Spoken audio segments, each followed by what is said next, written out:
All right, well, we'll try to get restarted here. I think the TV people are ready. What's next on the agenda is discussion between the panel members and the ABR consultants that gave us the presentation on the transportation corridor this morning.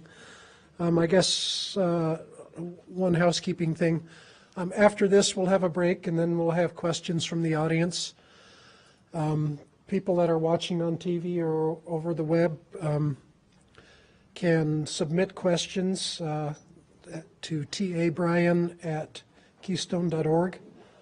And Susan Klein has been watching too much Prairie Home Companion, and she decided that we needed questions for the shy people in the audience and attendance here.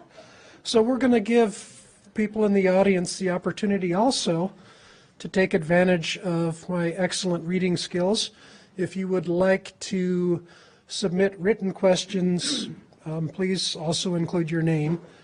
There's a pad out there by the monitor in the lobby, and if getting up and speaking into the mic is what's preventing you from asking a question, well, that's not a barrier anymore. So I guess I'd like to get the panel members and the ABR consultants to come up to the front here. I'm not sure how many of the panel members have some overheads to present. I know Falk does, so maybe we'll start off with questions from Falk.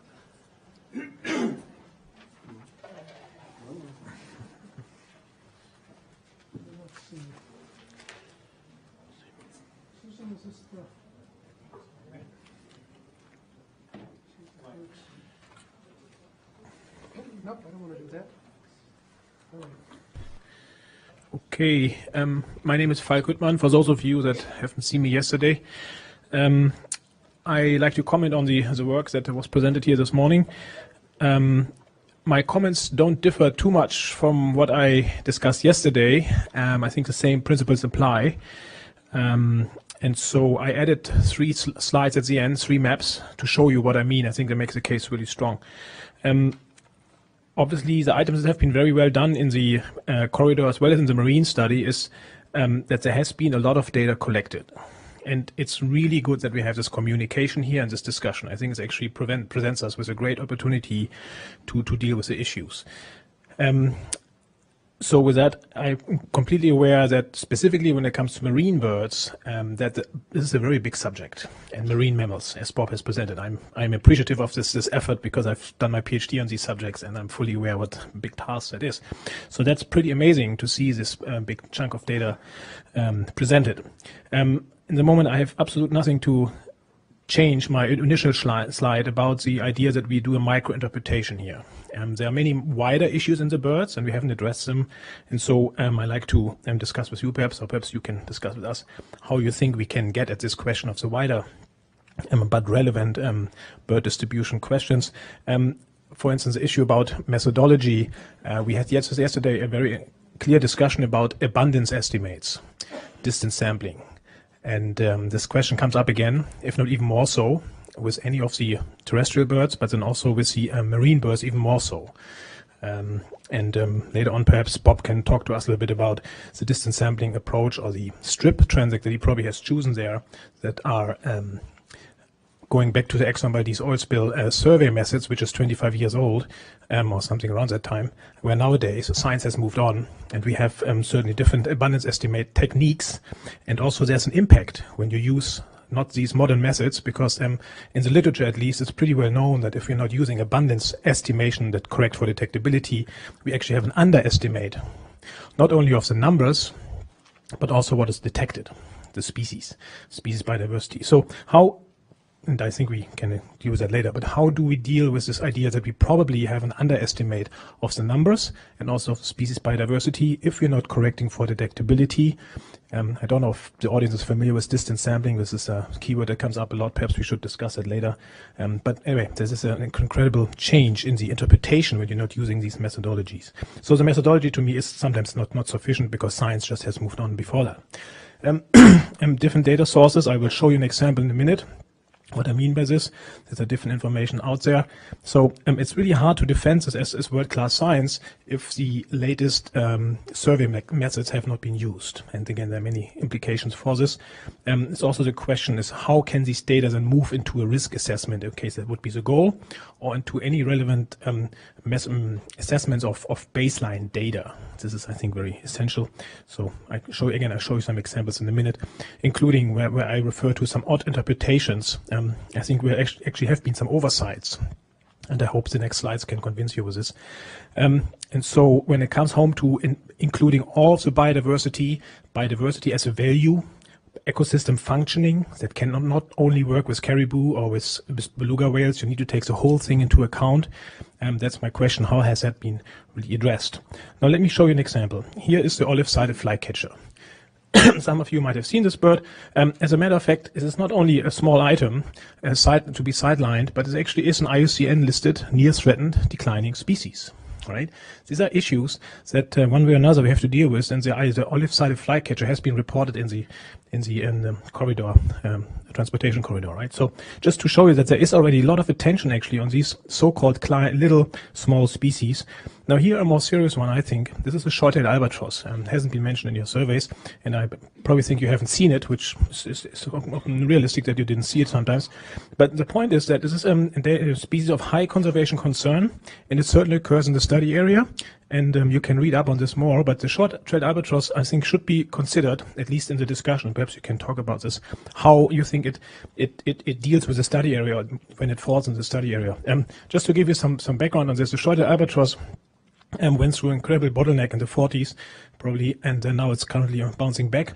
However, historically, this bird actually has been used by the indigenous population, and you will find it in archaeological records in the middens in coastal sites. So that actually is a truly coastal bird that can be harvested in earlier times right from the coast. So that is actually a coastal bird, and it should be in some of the study areas that you've surveyed.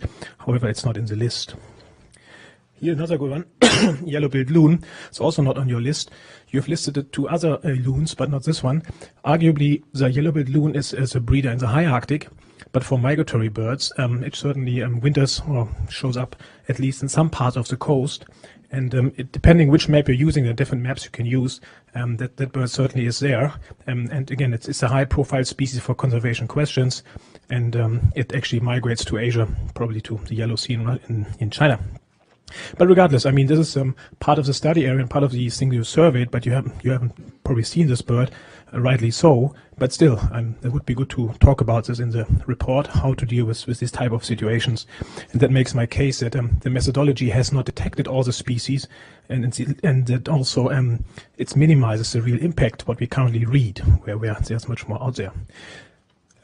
Just two more slides. Bar-tailed godwit, I agree the bar-tailed godwit is probably not a hotspot for you, but it just shows you in Alaska what type of connectivity we have. And the maps obviously stop there where the study area is. However, birds never follows narrow lines.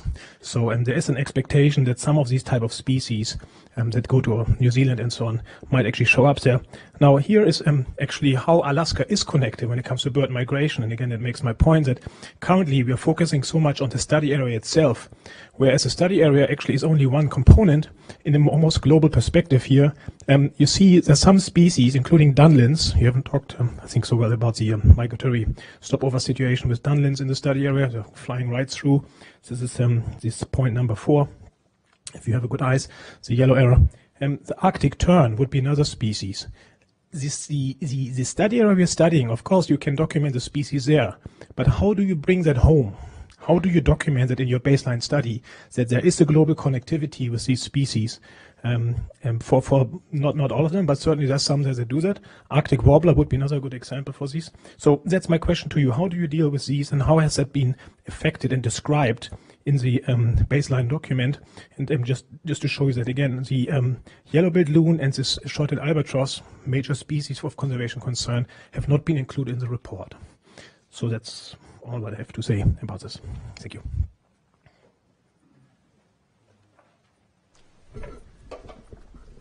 Yeah, so maybe the best approach is for ABR people to give some responses, and then Falk, you can follow up if there's one of the points you raised that they haven't touched on.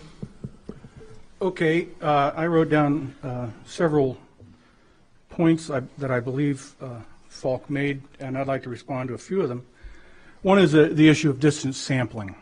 How do we deal with underestimates of numbers and diversity? Distance sampling, there are two main types of sampling. One is called strip sampling and the other is called distance sampling. Strip sampling, you have a survey track line of a certain width and you count everything that's seen within it. Distance sampling, you have to collect additional information on every observation. You have to get the species, you have to get how many are there, you have to get the angle at which they're first seen, and you have to get an estimate of the distance at which they're seen from your survey center line, your track line. Distance sampling, from my experience, there are certain times and places in which it's quite useful, and certain times and places in which it's really, the reality is it's not practical.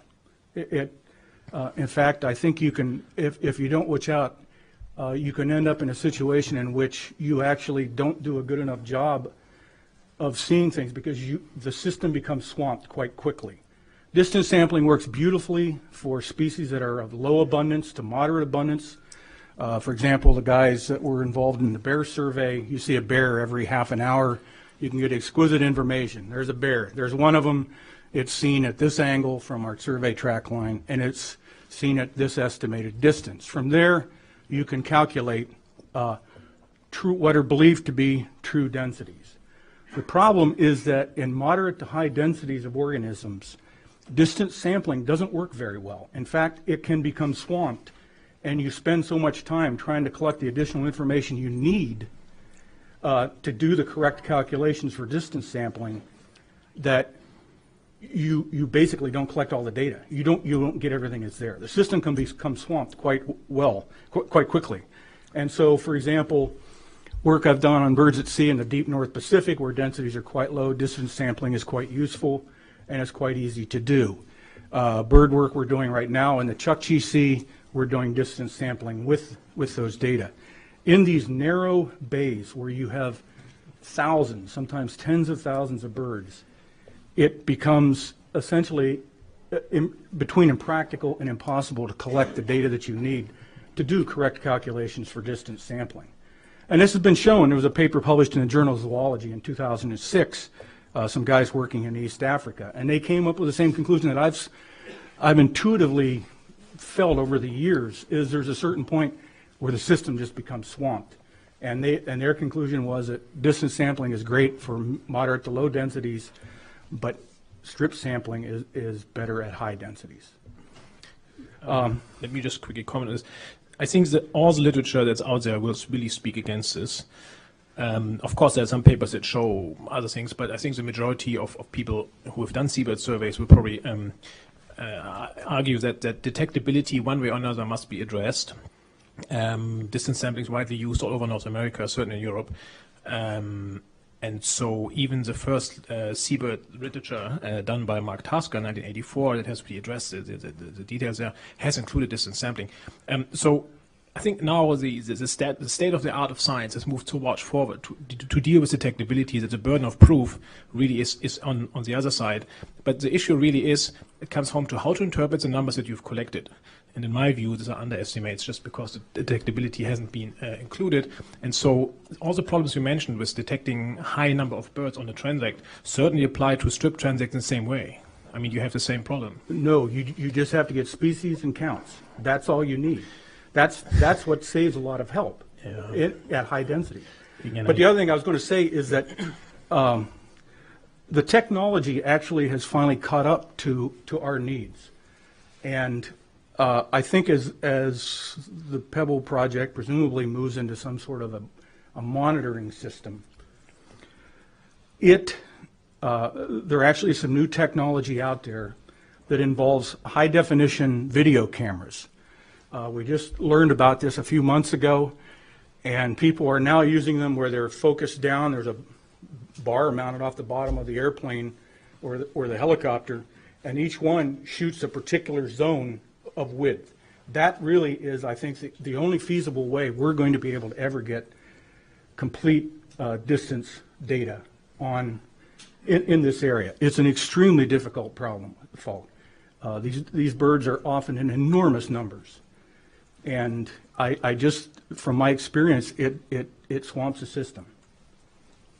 The work that Mark Tasker did, boat-based or aerial? Yeah, let's see. It's boat-based. Yeah, there's a difference because you're moving much faster in an aircraft, and to apply distance sampling across multiple species in a survey area is incredibly difficult. It's functionally impossible. Falk, have you done this? I have done my PhD on seabirds, and I do. Have you done distance sampling? I do seabird survey work whole world, including distance sampling. Of course, that's a method we all use as a standard. From an aircraft with multiple species? We've done this with the aircraft too.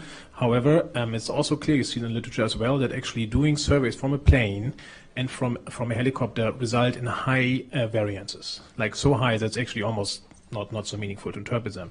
If you have a choice, of course, you want to have a well-designed vessel-based survey. That's well documented. So just, we can talk about more, but I don't want to go on here. But the issue is that with plane-based and with helicopter-based surveys, you create a lot of blur, regardless which method you're using. It's not actually the method of choice.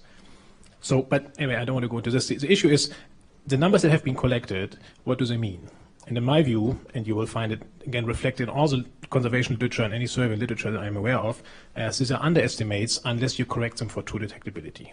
That's the point. Oh, I agree with you. Okay. To a great extent. Yes, you do end up with an underestimate of actual numbers. But I think that you need to go back to the question of what were these studies done for? Is it truly of that importance that we saw 141 loons versus 138? I think in the big picture, I don't think it makes a whole lot of difference. You do get what are estimated to be, they're claimed to be estimates of true density. I'm not entirely convinced of that, having done both methodology for many years. But the statistics back up the claim that you do get actual true densities. You run into other problems with distance sampling in which you have to have a minimum of 60 to 80 observations. That's not 60 to 80 birds. It's 60 to 80 observations on a given survey. So what you have is a system in which most of the birds, you don't even have 60 birds of a given species out there. And this is a common problem in natural communities. You have a few very common species. You have many species are moderate to rare. And so it becomes very difficult to do the actual distance, the detectability corrections on them unless you start using surrogates. We run into this in the Chukchi Sea. We have about 50 species that occur there. There are 8 species that we have enough observations on to do distance detectability corrections on. The rest of them we have to make basically seat of the pants corrections based on similarly sized or colored birds. Yeah, earlier you said you have too many sightings. Anyway, I mean, we've done ourselves the distance sampling service in British Columbia and other places. I realize there are constraints counting birds in some instances, but if you have a choice, you see the literature and the expert knowledge, and I think best professional practice now really have moved into accounting for detectability one way or another. Right. So the question then again is, does it matter? And it's very important, I think, in the report to point out that this basically is an index. It's not true densities, and these are underestimates. Not only for the numbers, also for the species, for the presence only points, and for the biodiversity estimates, because you're missing species. That's a given, I think. Which species are we missing? Any sighting that's out there. Any? Well, I mean, sighting that's out there we've missed? Because of underestimations, right? I mean, detectability means you're missing species that are out there but that you don't see, right? So this can be a harbor seal, this can be a rare bird. I've showed you that 2 species are not in your list, probably just because that was not in the timing, in the right timing. But regardless, I like to see these numbers interpreted as underestimates rather than as overestimates. Either one. That's true for the abundance, as for the biodiversity estimate as well. These two. That would be my. Perhaps you could talk about the distribution of short-tailed albatross and yellow-billed loon. Yeah. Short-tailed albatrosses formerly were the most abundant albatrosses in the North Pacific, and they bred on a set of islands off of the east coast of Japan called the Izu Islands. During the early part of the last century, they were hunted for plumes, for feathers, and for meat. and the population was knocked down to quite low levels. There were some birds that survived on an island called Torishima, which is a highly active volcano. And during the breeding season, in the 30s, I believe it was, the volcano erupted and basically cooked most of the remaining adults that were alive. It turned out that there were some, and the species was thought to be extinct for many years. It turned out that there were some subadults at sea, and they matured and started coming back to the breeding colony in the early 1950s in very low numbers. There's a Japanese biologist named Hiroshi Hasegawa who's done remarkable things and gotten the full force of the Japanese conservation community and the government behind him and to protect these islands. And they've managed to build the population up from a handful of birds to, I think the population now is only 4,000, 5,000 birds. So they're actually reoccupying some of their formerly occupied habitat. Falk's correct. These were known in Japan as the coastal albatross.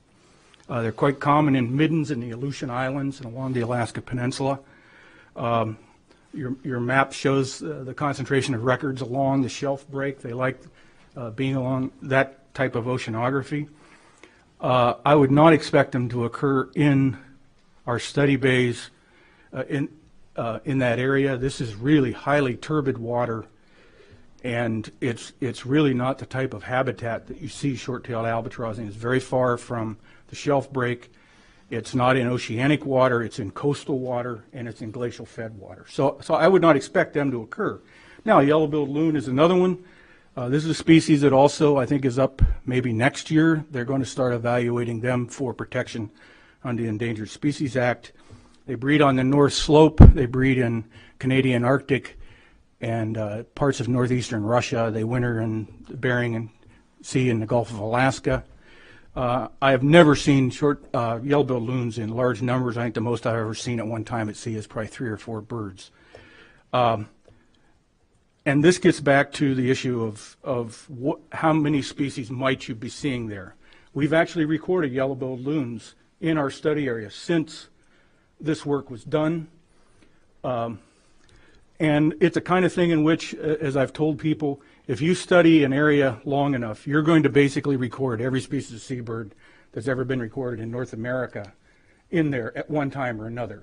But most of them are going to be exceedingly rare. And yellow-billed loons I've seen in this type of habitat before, but only once, in this really highly turbid water, the outflow of the Copper River out on the coast of Alaska.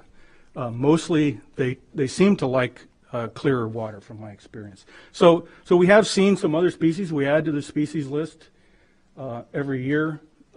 But it clearly is, these birds are just not there in very much big numbers at all. They occasionally show up, but I wouldn't expect there to be large numbers of any of them. I would think if that becomes a conservation issue, then if the bird becomes a conservation topic, then even a single sighting will be very, very relevant. I think that's correct. I think that's correct. Yes. Yeah. That's all I have right now. If you could speak to the migration situation with the turnover, I mean, if that is a stopover site for some place, for some species, including dunlins, like how is that reflected in the baseline study that you provided? These are max counts of what you see on a given survey period. What we do is we try to do 2 replicate surveys with a helicopter, and we take the max count of any birds that we saw over that period. We try to do them on consecutive days. Excuse me, sometimes the weather doesn't cooperate and you're out there for a couple of days. Sometimes the weather really comes in and you only get 1 replicate sample during a given survey period. But the idea is to take the largest numbers that you have. This issue of turnover, I think, is an important one. Clearly, large numbers of dunlins come up along the northern Gulf of Alaska, main stopovers on the Copper River Delta.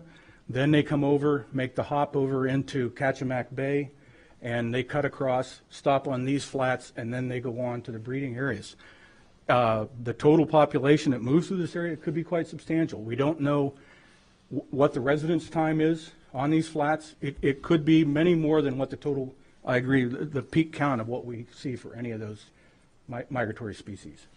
Just to, if I may conclude here. So what that means, if there's turnover, it could well be that you actually count 30 dunlins, but because they're turning over, you might actually have new 30 dunlins next day, so basically there's 60 dunlins. So in other words, the number doubles. And what that number is, I don't know. But the point is, again, the numbers that you count on the ground are underestimates, and this can be substantial underestimates again. Yeah, that's absolutely the case. I think they have turnover estimates for western sandpiper where they've actually studied this in the Copper River Delta, and those turnover rates are something on the order of 3 to 7 days, depending upon the individual bird. And we did this actually for a site in Upper Cook Inlet, and I think it probably doubled, tripled the numbers of estimated western sandpipers that were using that area during the migration period. So absolutely, yes, the numbers can go up. I think these issues really will be addressed more extensively when the project moves to the point of permitting and assessing impacts. And then this is where you're going to discuss the use of this area during migration. How important is it in terms of the total migratory pathway for these species?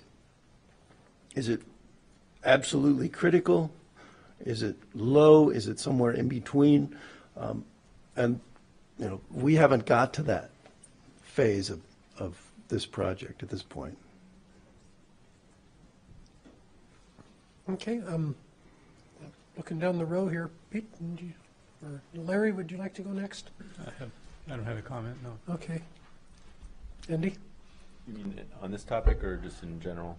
Just in general on the presentations Yeah. we've just had on the transportation corridor. Yeah, I don't have anything specifically different from yesterday. I have one question regarding fur bearers.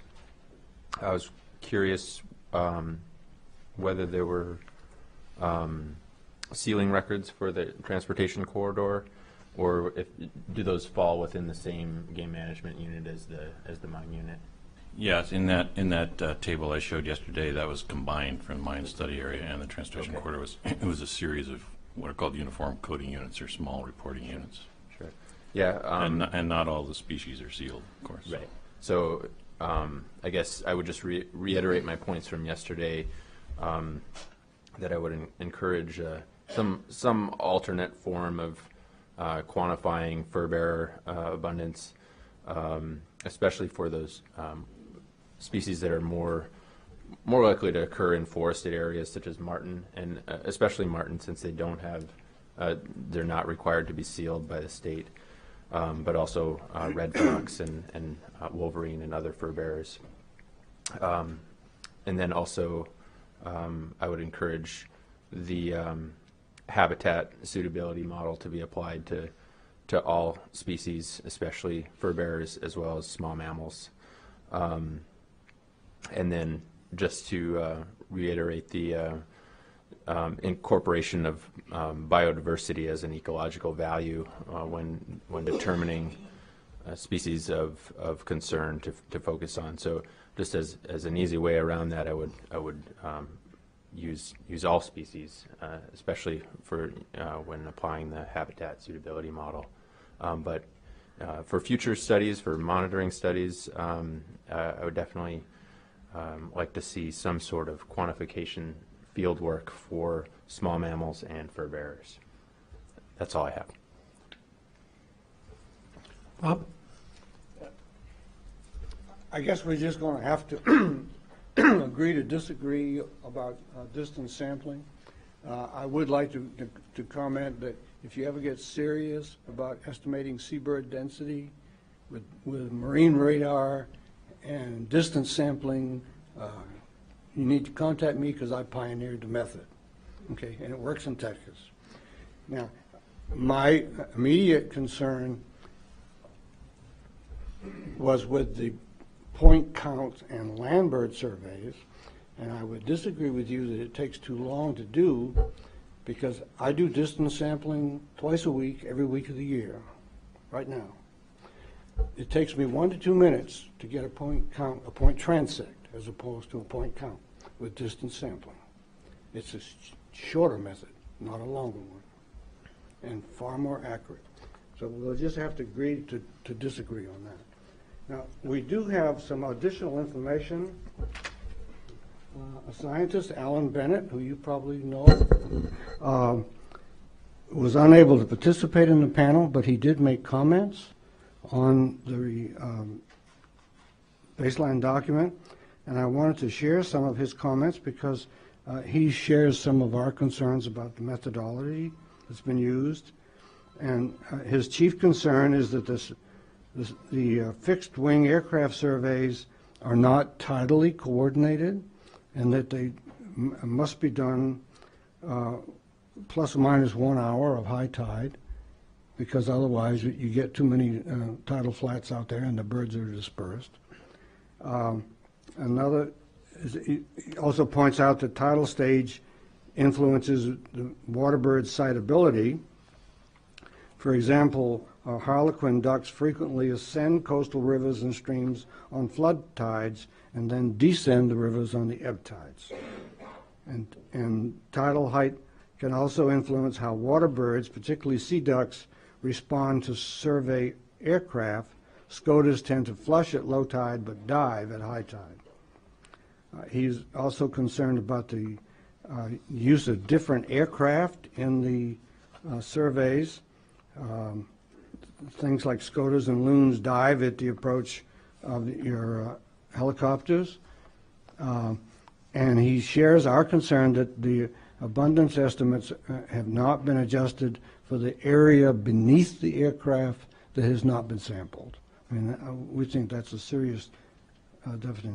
He also was concerned with the timing of the spring surveys being too far apart. As we know with these shorebirds, they're here today and gone tomorrow, and if you don't hit them on the right day, you can miss a lot of them. And also the observation conditions were not documented during the surveys, in particular sea conditions, whether you have a calm, light chop, white caps, things like that. And and finally, he's talking about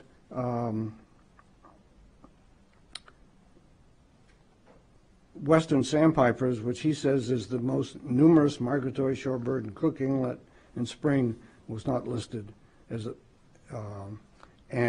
species of concern, and the Fish and Wildlife Service considers the western sandpiper to be a species of high concern.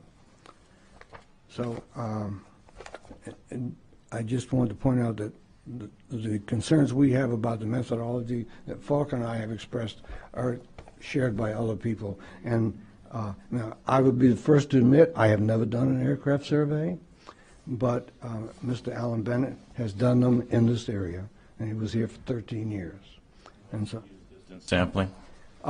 We'd like to see the reports. I don't think he's used distance sampling. He doesn't Thank mention you. anything about that. But that we'll just have to agree to disagree on that. I can respond very briefly to the length of distance sampling. We, in terms of the point count surveys for terrestrial, freshwater, aquatic birds, we never said that distance sampling took too long. In fact, we did collect distance data for as many observations as possible when we could estimate density. So we have those data, we just haven't analyzed it yet in terms of calculating densities for those species. That's, I guess, the part I totally don't comprehend. How are you going to use data from another survey to ever analyze it? I mean, you either get enough of it to analyze it for the day you're there, or you haven't sampled enough. I think a lot of researchers are not having great issues with combining data across years to calculate density estimates. Granted, you know, if you're combining data from 2005 and data from 2015, you may have some issues there. If you have changes in populations, which we know happen on an annual basis, especially on land bird populations, depending on survivorship over the winter, depending on survivorship during during the migratory period, especially in spring. So there are some problems there. But if you have continuous data over every year data, essentially. People combine across years and calculate densities when they don't have enough information from a single year to do that. The other issue is essentially cramming enough points in an area to get enough data to be able to do this. At some level, your study area has to be big, and these will be questions that are going to be addressed later when the project moves into the impact assessment, the monitoring phase.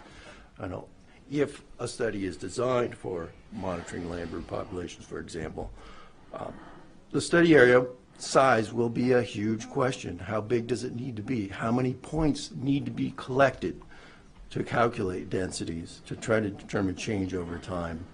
And there are a number of other issues associated with that. I mean, just the fact of the issues around determining change in land bird populations in one location with a bunch of point counts is really difficult. Most of the analyses now are done on a regional scale, combining point count data from a number of different sites across a broad region to get enough statistical power to be able to detect trends over time. I'm sure you're well aware that there are a lot of issues around assessing land bird population changes when you're focusing on one single site. It depends on how we define a site, okay? My sites are a half square mile and with 25 points in a systematic grid with a random start. It's probably about 225 meters from one grid point to another, and my cutoff point is 100 meters. I don't take any measurement over 100 meters. And I don't have trouble getting enough data. And so my answer to you is, you're not sampling enough. And if you can't sampling enough, then what you need to go do is go back to your client and say, if we want this data, then we have to get enough of it, and we've got to sample more points. Sure, I don't have any issues with that. The question is, the changes that you see, are they due to actual changes in the breeding populations, or are these birds simply moving to new areas? You need to sample land bird populations in particular very broadly, especially if you're having changes in land use or habitats within your study area. Are the populations actually declining? Have they simply moved? And these questions are difficult to get if you have one site. I wonder if that question has been answered, not by us, by the birds themselves, because the rusty blackbird, as you mentioned, it has a status. I mean, the rusty blackbird is reported in some instances declining up to 90%. 90%. The olive-sided flycatcher is declining. I mean, birds in the boreal forest in general, as it looks like right now, from breeding bird surveys and others, have already shown that there are declines one way or another. And I think it's almost an obsolete point to. It's a scale question. He's talking on a local scale when you're assessing the impacts of a specific project, not over the entire species range. Yeah, but so please acknowledge the scale differences. Sure. Yeah, and these declines that are documented have been documented by multi-site data combined. I mean, many of the breeding bird declines are from BBS routes, breeding bird survey routes, and they lump a huge number of these in there to get enough statistical power. If there are not enough, they'll recognize that and say, well, there's declines, but we don't know that they're significant because we don't have enough sample sizes to say so. Yeah, but I think, again, back to the rusty blackbird also, there's a small scale, arguing that the rusty blackbird just moves to another place when the overall population is believed to decline by 90%. It's almost a philosophical question by then, No, he's talking about measuring displacement, habitat displacement. Do birds drop dead if you put gravel on their habitat, or do they move their nest? It's a very different scale issue we're talking about here. Well, we're talking past each other at this point, I think. And the birds I'm studying are permanent residents. They're not moving anywhere. I'm doing this study to try to see how good distance sampling is, and if I can detect changes such as when the young birds leave the nest, population goes up. Can I detect that? with distance sampling or not, and then watch the populations go down over the winter. And so I don't know the answers to those questions, but I'm simply saying, you don't have to have points very far apart. You just have to have a lot of them. And I agree, it's a data-hungry process, and you can only do it for the most abundant birds, not for the least abundant. But that's what I'm trying to test right now. But it's a perfect technique for what you're doing out there. But I would agree. It's data hungry, and it's a good technique. Absolutely. I have a question for you, and that is, or the panel in general, is we run into this problem all the time. Natural communities, like I indicated, have a few abundant species, several, 5, 10, 15 moderately abundant species, but the bulk of the species that are out there are quite rare, and they're always the ones that are the most problematic. Has anybody ever figured out a way? I mean, the best we were able to do with the Exxon Valdez work was we were able to look at gills, the effects of the oil spill on gills of various types, and enabled us to compile data from a bunch of, that included the common species and the rare species, to look at impacts. But have you guys ever figured out a way? I mean, in the point count data, for example, even with distance estimation, what do you think that? I mean, it almost sounds to me as though we're forever going to be stuck in dealing with the really rare species that we just have to say there's nothing we can do. That's correct. Is that correct? That's correct. Okay. There's not enough of them. There are solutions to that. If you ask me for an answer, I mean, we've done biodiversity grids. So we do grid sampling, like many points, and then you do the complete survey, and you do on each point distance sampling estimates.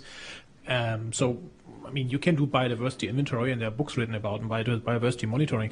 The issue, again, is that they play a role, these rare birds, and you can either assess them with counts. The other alternative would be, and he made reference to this, is to have a model, a predictive model that deals with modeling rather than only the counting, because with counting you obviously miss species. So yeah, there are answers to this, and again, the literature is actually full of this currently. It's a hot subject, and people have dealt with that. Yeah, sure. So Pete, I think it's your turn.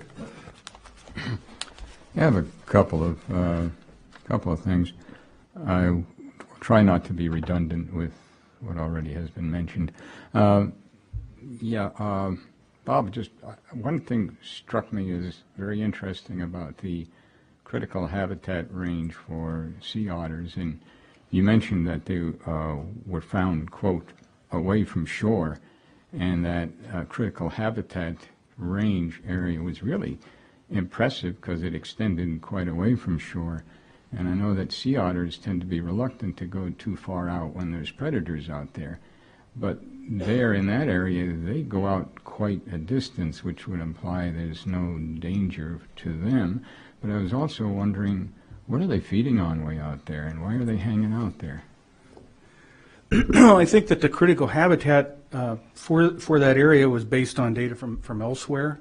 They really don't know that much about, my understanding of these sea otters in Kamishak Bay. This is the easternmost part of the endangered population, or the threatened population that extends out into the Aleutian Islands. That's undergone dramatic population declines over the last 30 to 40 years.